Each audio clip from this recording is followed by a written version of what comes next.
So we're going to go ahead and move along to the 2021 E350. MotorTrend Car of the Year, the E-Class. They really did a hell of a job. I think maybe one of the most amazing things, and I'm sure Scott's going to touch on it too, is for a lot of us here, I don't want to say we're surprised, but the funny thing we are. This car didn't actually get redesigned. It was actually a refresh. So this just goes to show how great the E-Class already was. Just about every time you see a vehicle win something like, Car of the Year, Truck of the Year, if you even look at the other contenders of this year that won in the other segments in the last couple of years, they were all brand new vehicles. They were vehicles that weren't even out yet. They were vehicles that were totally new. Folks are going to have to kind of try and determine over the next couple of years how much they still like the vehicle. This is a core model of this brand. The E-Class is really kind of the central point in a way. If you look at our brand as a whole, from a size standpoint, from a price standpoint, just everything you can get within the E-Class range. And it was only a refresh, and yet it won MotorTrend Car of the Year. And it wasn't just this car. It was the entire class. So this is an E350 sedan that we're looking at on the floor. You can get so many different variants of the sedan, of the coupe, of the cabriolet, of the new all-terrain, which is the new version of the wagon. And it's the E-Class that is MotorTrend Car of the Year. So it really says, I think, a hell of a lot about the brand, being that we're building such a great car, and that, to make some minor changes can still be Car of the Year is awful impressive. Right. And that's the thing that makes this whole thing so impressive. To begin with, this particular generation of the E-Class, the W213 chassis was introduced in 2017, and the auto writers, you remember, Anthony, really weren't that crazy about it. And if you read the article again, I have it right here. They went, and I was reading it again last night to get more familiar with it.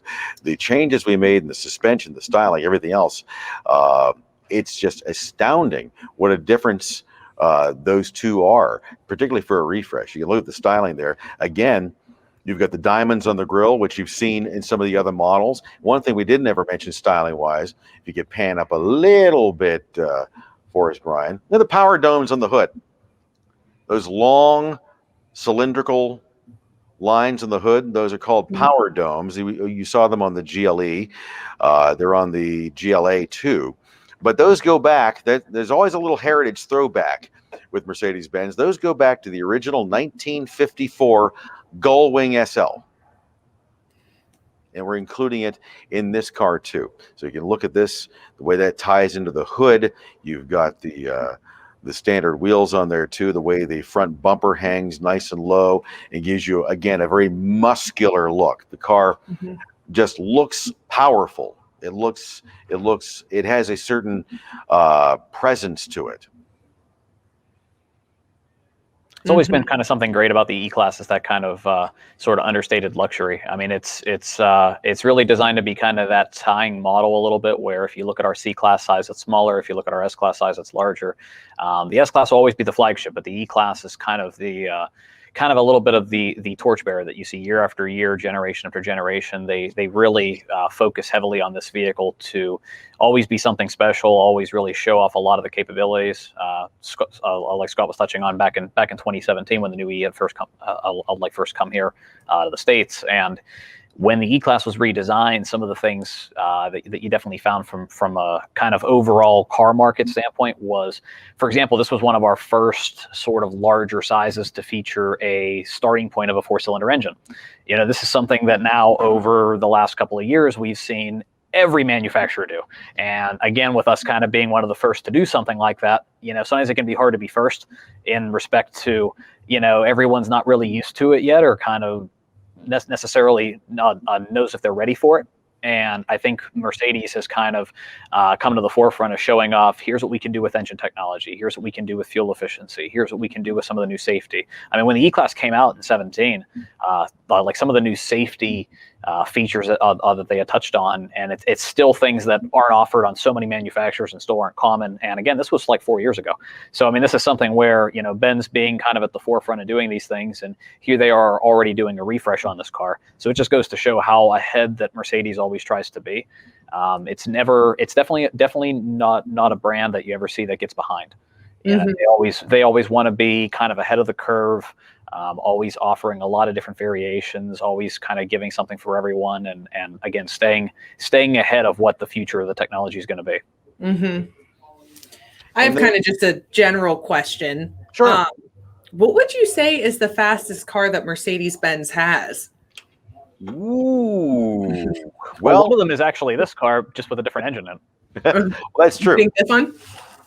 That's true. The E63 has a hand-built V8 engine, assigned by the engine builder with it does 603 horsepower. What's the 0 to 60 on that, Anthony? You're more of a 0 to 60 guy more than I am. You know, that's one of those ones where Mercedes advertises it in the low threes, around like a 3.2, and then MotorTrend gets their hand on the cars and says it's somewhere in the 2.8s and 2.9s range. So when you're in supercar territory with 4 doors and all-wheel drive, it's pretty impressive, especially when you look at how much all that extra weight is. You know, and the fact that they're still building an ultra high performance supercar with the same platform as what you see here with a 4-cylinder. So it's pretty awesome. I mean, you can get so many different versions, really with every vehicle that we make. I mean, you can go, you know, whether you talk about like the A class that we started with, up through to the E, and of course with the S class. I think the E is one of the best examples of that. Scott, like, you can touch on how many different versions there are. I mean, it's amazing how many different versions of this one car. Okay. In the sedan, there's 4 different engines. Of course, this makes 4 technically different models. Actually, we can go further than that because some of them don't necessarily come in all-wheel drive as a standard feature, so that creates more sub-models. This is the E350. This has the turbocharged 4-cylinder with a 9-speed transmission. Does 255 horsepower. Okay, 255 out of a 4-cylinder engine. Wow. You can feel it. The car is not a slouch. It is not Weird Uncle Harry's Tercel from 1977. Then the next one up is the E450. This is a turbocharged V6. Next one beyond that, now we're getting into the AMG variants. That would be the E53. Now, the E53 has a straight 6-cylinder engine with a small electric motor between the engine and the transmission.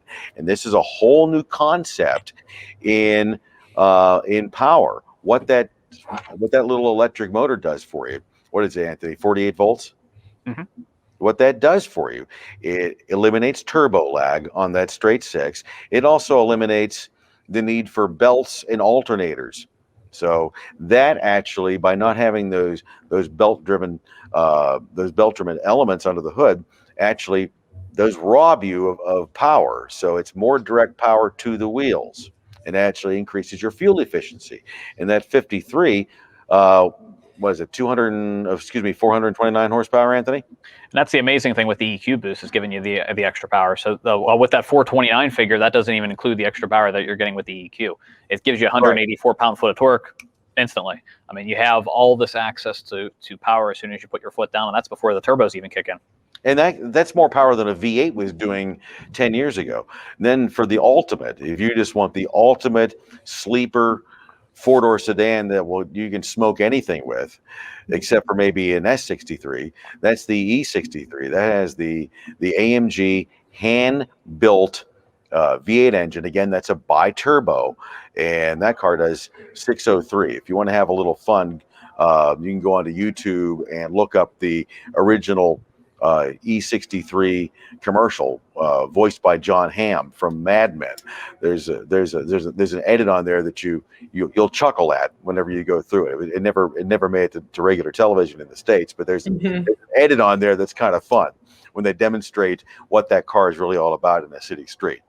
So that's just, now we just talked about four variants of a sedan. Then you start getting into the coupes, and how many coupes are even available to buy anymore? You know, just try finding a 2-door car anywhere.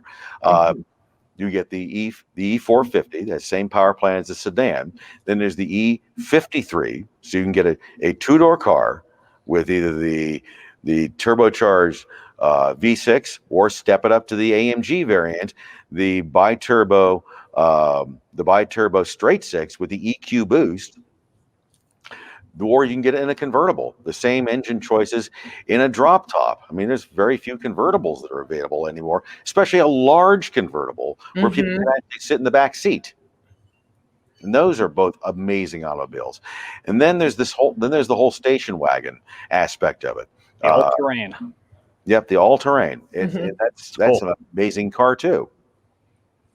Absolutely amazing car too. Definitely some things you have to talk about when you think of the performance, and Scott already kind of touched on them both a little bit. There was kind of with Mercedes. So for a lot of years now, AMG has been kind of the acronym and kind of the word that you think of when you think of the performance with Mercedes-Benz.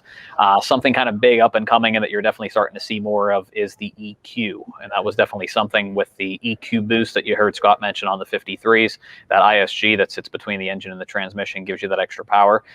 These are two kind of names to pay attention to in the world of Mercedes, and over time you're going to see more and more of kind of a combination in there of having the AMG and the EQ. AMG for a lot of years has been kind of the performance tuning arm of the brand. You see it from the bottom to the top. I mean, it's throughout the entire lineup. You can do S-Class AMG vehicles. You can do the GT supercar line that Mercedes has in 2-door and 4-door variants. You can do our smallest sizes in AMGs. The GLA that you first saw, I mean, they offer A-Class AMG vehicles putting out almost 400 horsepower out of a 4-cylinder engine. You have 600 plus and soon to be 700 plus horsepower engine cars that are 4-liter V8s. You know, these are engines that used to have to be 6.2 and larger motors that were horrible on gas, that didn't even have the power that the 4-liters have.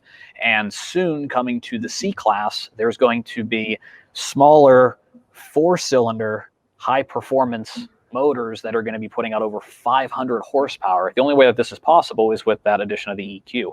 So you have electric power and you have the gasoline power, and this is something really, really awesome to see. And a lot of the technology comes from some of like our racing divisions. You're going to see this firsthand if you look at like Mercedes AMG's race team, the current 7-time consecutive Formula One World Championship Mercedes AMG race team. A lot of dominance, not only on the track, but with a lot of the technology. And that's a big thing that's kept Mercedes at the forefront, both in racing and has kept them at the forefront in the passenger car tech. So something that you're going to find is this balance of having that AMG power that used to just be, you know, old school, big engine in a luxury car. And now it's combining it with the EQ boost and the electric technology.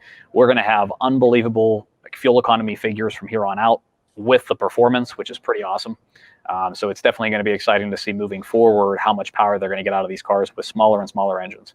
And the other aspect that we were hearing about earlier in the week, hopefully by the end of the year, we'll have some full electric vehicles, full EVs out that are going to be complete door stoppers. I mean, real door stoppers. I've seen some of the pictures of these cars, and they are absolutely stunning. And the best part about them is they're going to be full EVs with the quality. I'll say it again, the quality of a Mercedes-Benz. So you're not to worry about door panels not fitting together and things falling off like some of the other EV manufacturers that are out there that cost a lot of money too. It's going to be an exciting time, and I can't wait to get my hands on one of those.